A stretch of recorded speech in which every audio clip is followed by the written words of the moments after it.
Hi, and welcome to my vlog. You can call me Marie. I am vlogging here from Denmark, sitting in my garden. I've found a spot in the shade where I can sit and knit while I talk to you.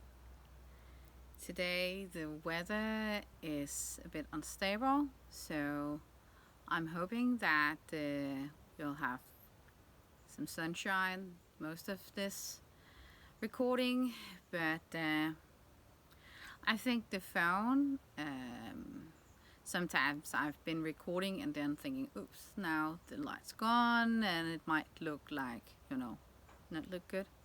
But when I look at the recording, apparently phones today are that good that they can, make the lighting look very nice. Still, at least nice enough for my taste and the level of technique and skills that I have. So I know there is a lot of podcasters out there who are very, very talented in doing like things that counts in the side and little boxes. I actually tried making an episode where I was like, now I'm going to, learn how to put in like sometimes people take screenshots of their phone to show a Instagram profile, and I thought I can do that too. I can integrate something into the picture. Let's just say no, I had no clue where to find however people did that, and of course I know that I could just browse YouTube and find a video how to do that, but I am a very, intuitive learner. I like to try, and if I fail I try again, and at some point if I have too many tries and too little success, I give up, and then I'm just like, I'm not going to learn that. Period. Going to be stubborn about that. Sometimes, I return to whatever it is because, sometimes you just have to learn new things, and there is no indication that you can't learn all life. In Denmark, it's called a lifetime of learning, you could call it. Livslang læring. It's a very catchy phrase, you could say. But this is going to be very simple. This is my vlog, and I choose how complicated it has to be. So I'm going to have a new phone soon because I'm filming with my iPhone 8 Max. Yes, that's a really old phone, but it's been working until now, and I've been living with the scratches on the screen, there is some paint on the back of my phone. It's unique, let's say so. And but now I can't get updates for my apps anymore, and I need that. I need my apps to work because we are very digital in Denmark. So if my apps aren't working, I am making my life a bit complicated. Yeah.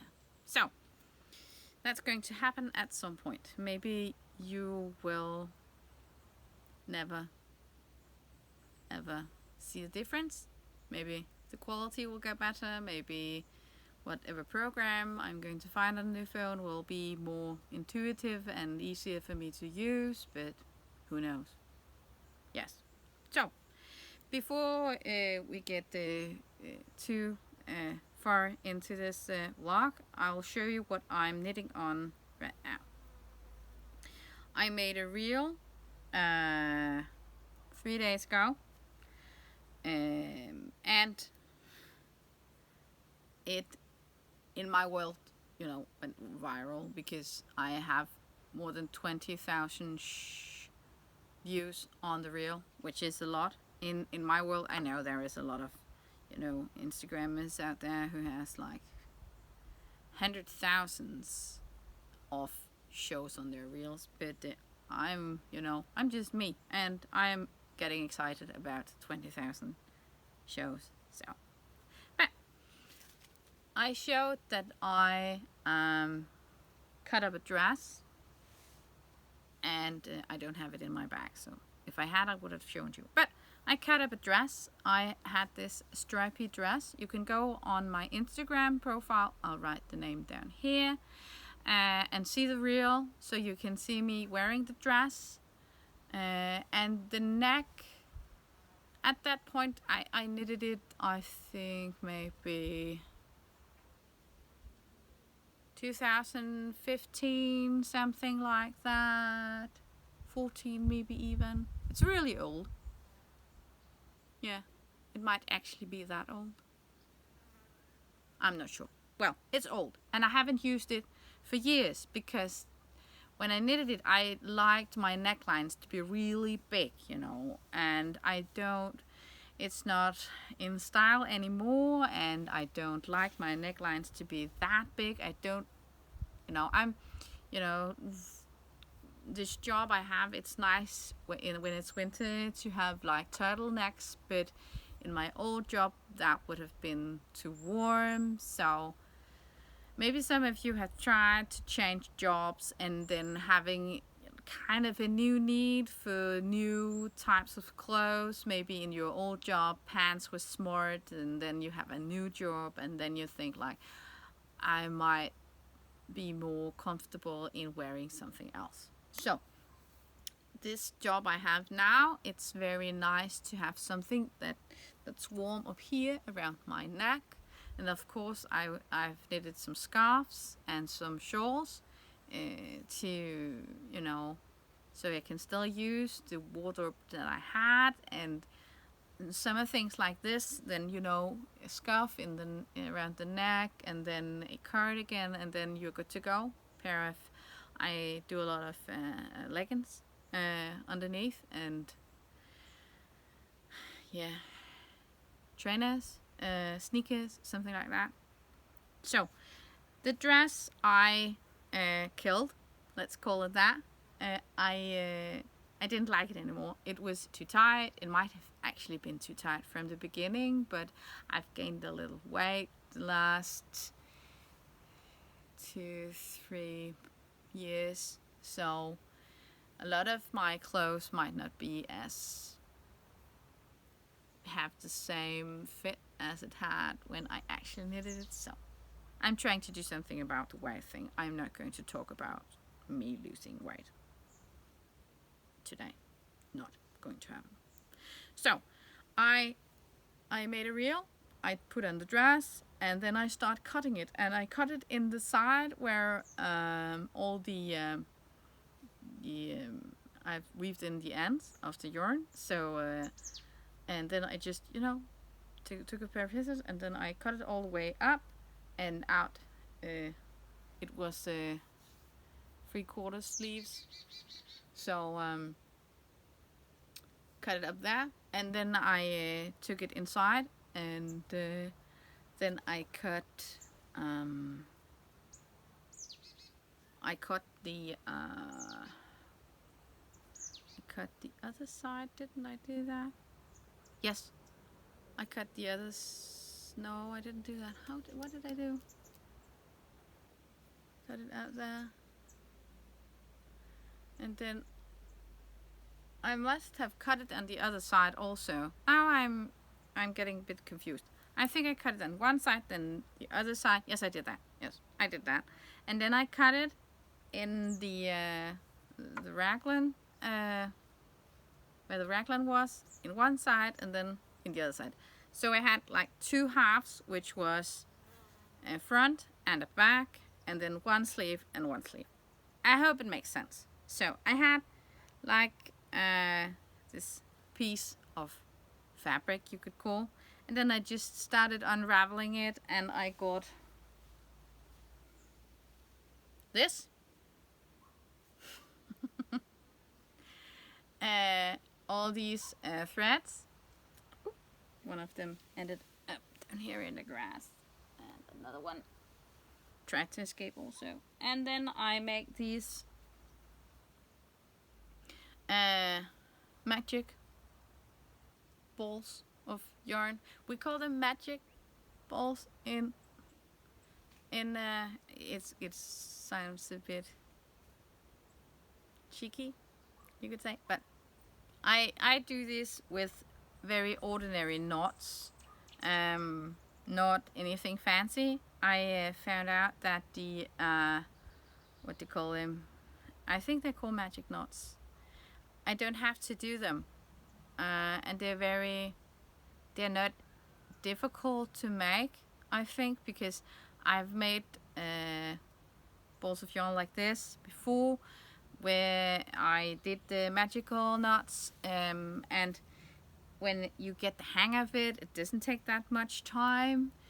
But I don't. When the difficulty is because I've knitted quite a lot of things where I'm just tying knots, and I've done it in a lot of different yarn qualities.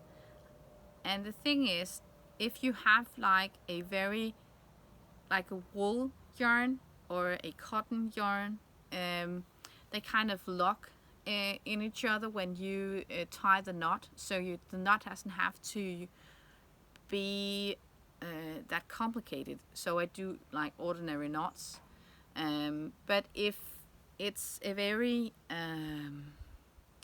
smooth yarn like silk, merino yarns that have been superwashed especially, they have a tendency to want to, the knot doesn't hold. So what I've been doing is I've been doing double knots. When I tie the knot, I check them if I think this is going to hold, this is not going to hold.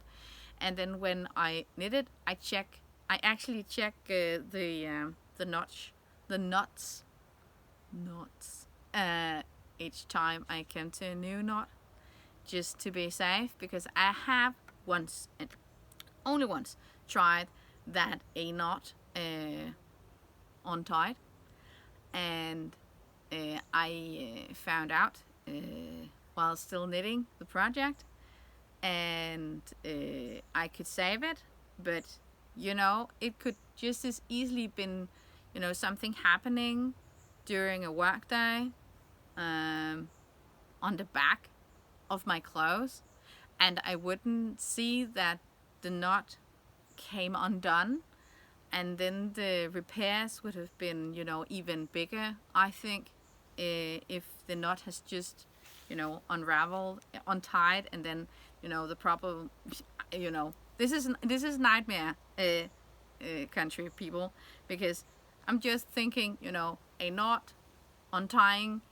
at the top of something, and then it just runs in both directions. You can see it, can't you? I'm guessing you can.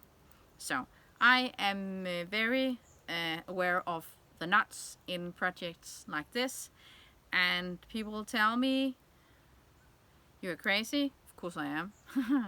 I've told that to a lot of people. I am a crazy person,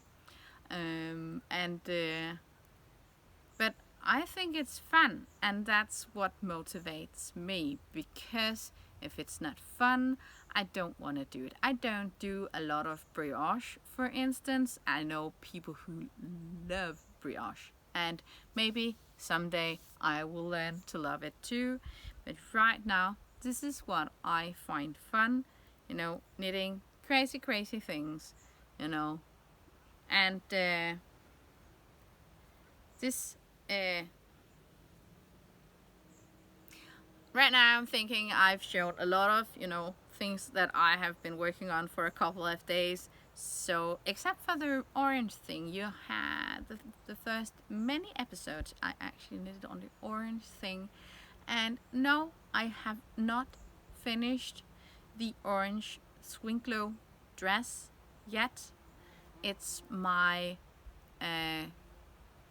on the go project, because even though it's a dress, it's It's only 300 grams of mohair, and it doesn't take up a lot of space, so so that's easy to take somewhere. And I always have a knitting project with me. I feel like uh, I I get anxious. I get I feel like uneasy when I don't have something to do with my hands. I was the kind of child who doodled in all of my textbooks, and I, I never really sat still. I have been very good at entertaining myself as a child, definitely. Um, I think I tell my knitting story in the second episode, where I talk about me knitting the same thing over and over and over again at age 8. So if you haven't seen that, go back and see episode 2. I actually think I find it interesting to hear people's knitting stories. It often involves a grandma of some kind, and I think these stories are very heartwarming and lovely to read or hear or something. Yeah. But this is right now. I've been knitting on this since Friday, and today is Monday. So I'm working from home today. I have chosen to skip my lunch break to sit here and knit with you. So I had a undisturbed break with my knitting needles, and then I'll do lunch while I eat and work at the same time. It can easily be done. I've done it before. I think people who are busy people, I guess, do that a lot. Apparently they found out that eating at your computer makes you more stressed. But I think it can't stand alone, so I'm not worried, even though I've had stress 3 times. I told you about that two episodes ago. I think I've called it something about my health, so if you want to see that episode, go back and see that. So yes, scrappy knitting is just one of my favorite things, and I am one of the people who unravel things that I don't use anymore. I have a skirt in my closet that it's beautiful, but it doesn't suit me. I look like it shortens me in some very strange way. I've been talking about body sizes before, and I'm not that tall, and I am a curvy woman, you could say. So there are, shapes that doesn't really make me feel comfortable. If it looks good, that's, a question of taste. Beauty is in the eye of the beholder. So when I don't feel comfortable in something, I guess I do what everybody else does. I stop wearing whatever it is. And because I'm a knitter, I often unravel the thing. Maybe even if I've used it for a while, then I unravel the thing. Actually, I know some of the yarn down here, this green. I have this army green yarn. I know that this yarn has been a dress that I used for a year or 2 until I grew tired of it or something. I don't remember. Then I unraveled it, used it in the striped dress, So this is actually the green yarn. This is the third time I am knitting a dress using that yarn. Something bit me. I'm sitting here in the garden and there is a lot of bugs out here because the previous owner of our house and the garden was a garden designer, and she has made the garden so that it attracts a lot of butterflies and other bugs and birds and sometimes even what do you call them, deer, and we have had a badger living here. You can see that you have a badger because they dig up your lawn, because they do like pigs do. They dig in the ground. So it's been we have a lot of pine trees down in the back of the garden, and the badger had been searching for food around those pine trees.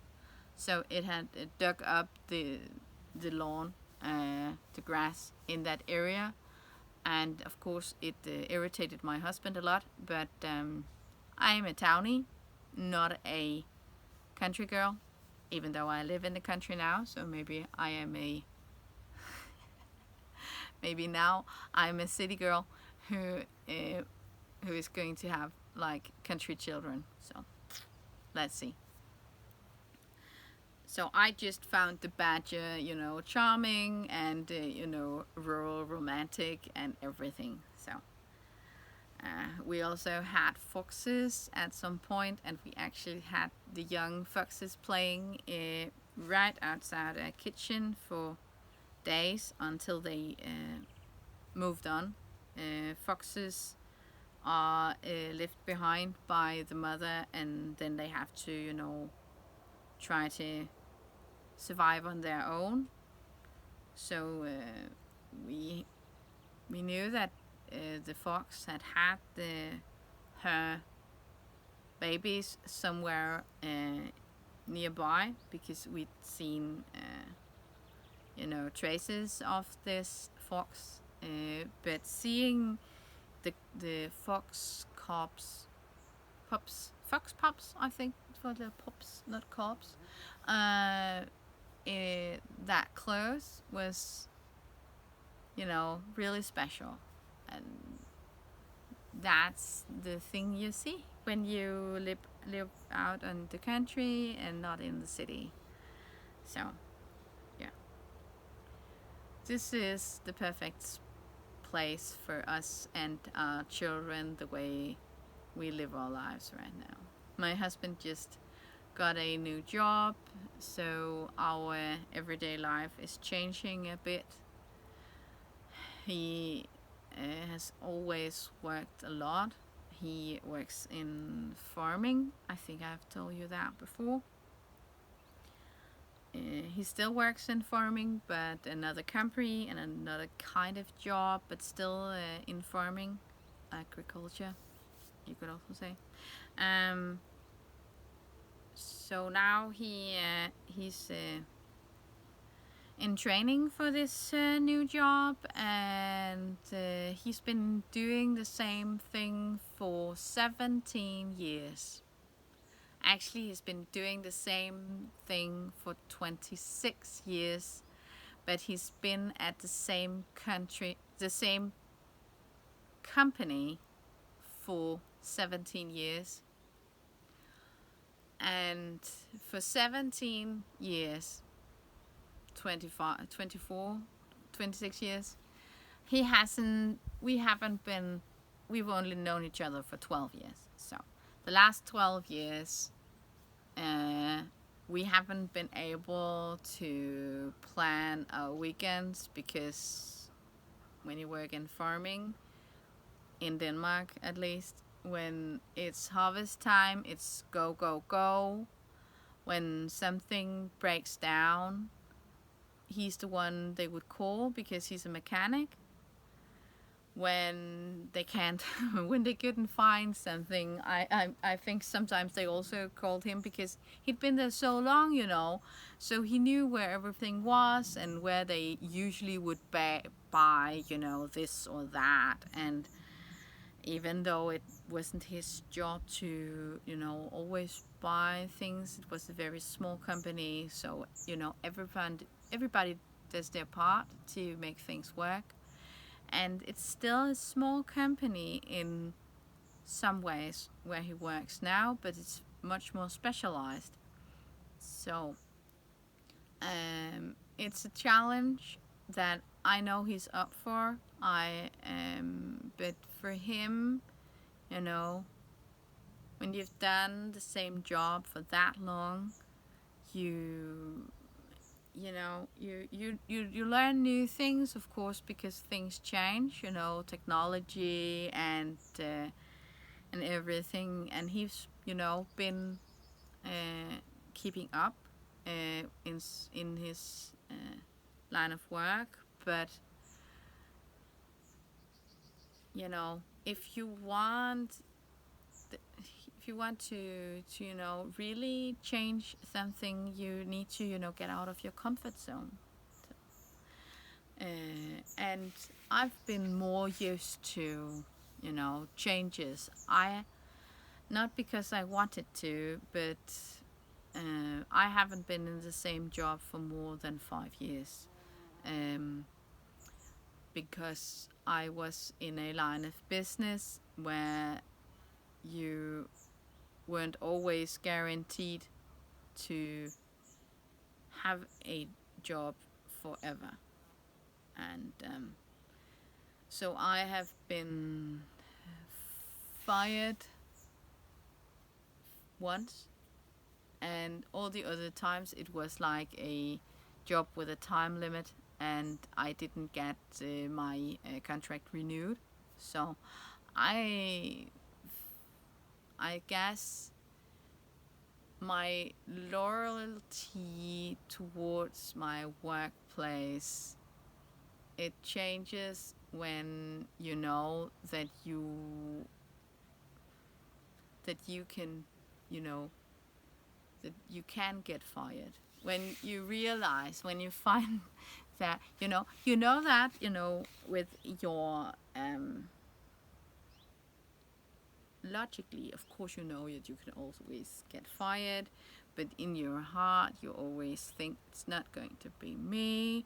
You think I am doing my part. I am on, you know, good terms with the boss, and I have a good relationship with my colleagues, and I guess I have, you know, you think they like you also.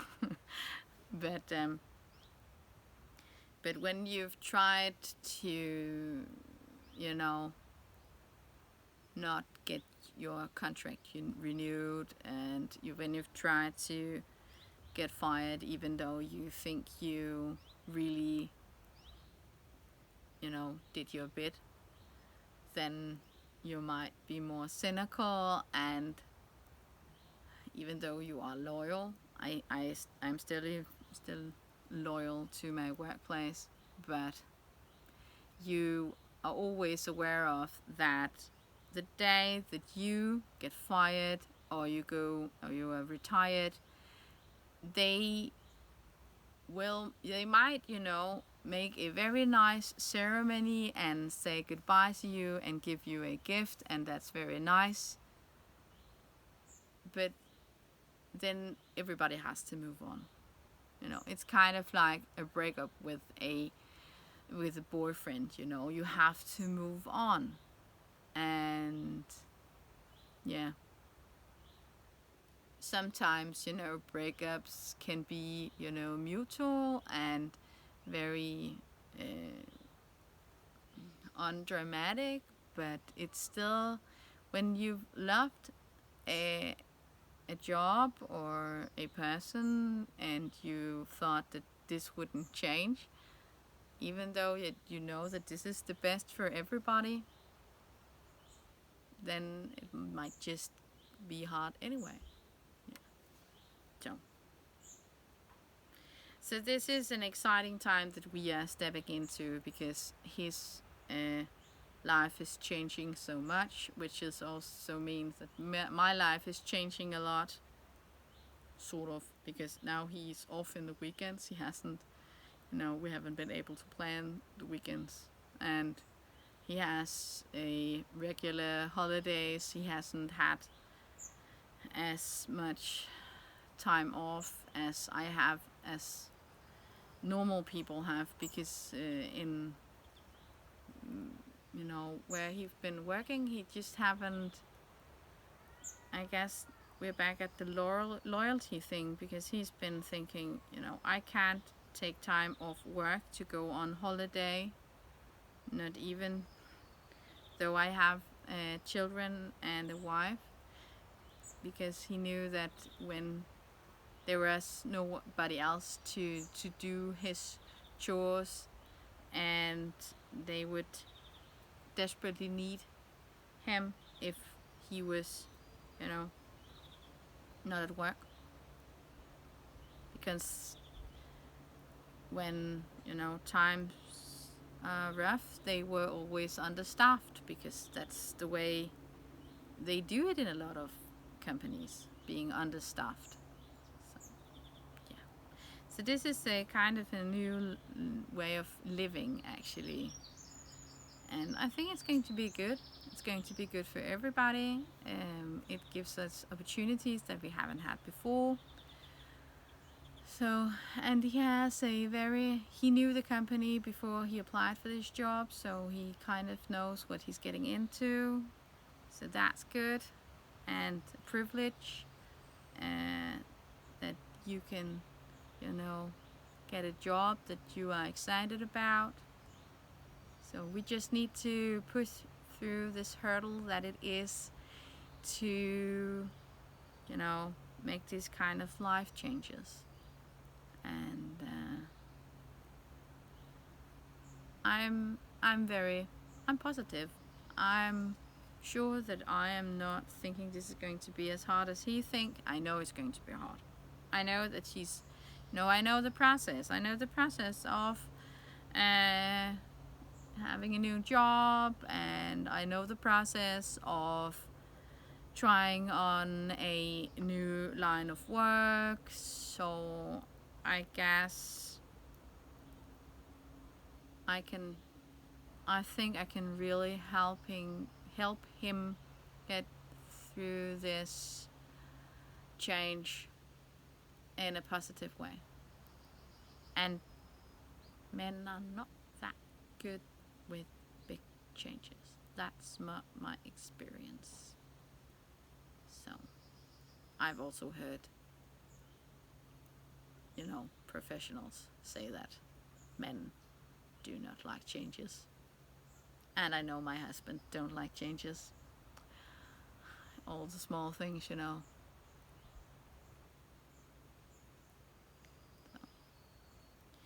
But when times get rough, pull out your knitting, sit down, have a chill, and relax, and everything is going to be fine. Because 80% of all the worries that we have turns out to never be any kind of problem, right? Just need to stick with that. So, I think that was all I had for you today. I hope that you had the time to sit down and relax and do some knitting, or maybe just listen to my voice while we did other things. I do a lot of laundry while watching podcasts. I find podcasts very inspiring, but often my knitting is combined with doing something else, like watching TV, taking care of children. So podcasts you can do while doing something practical. Yeah.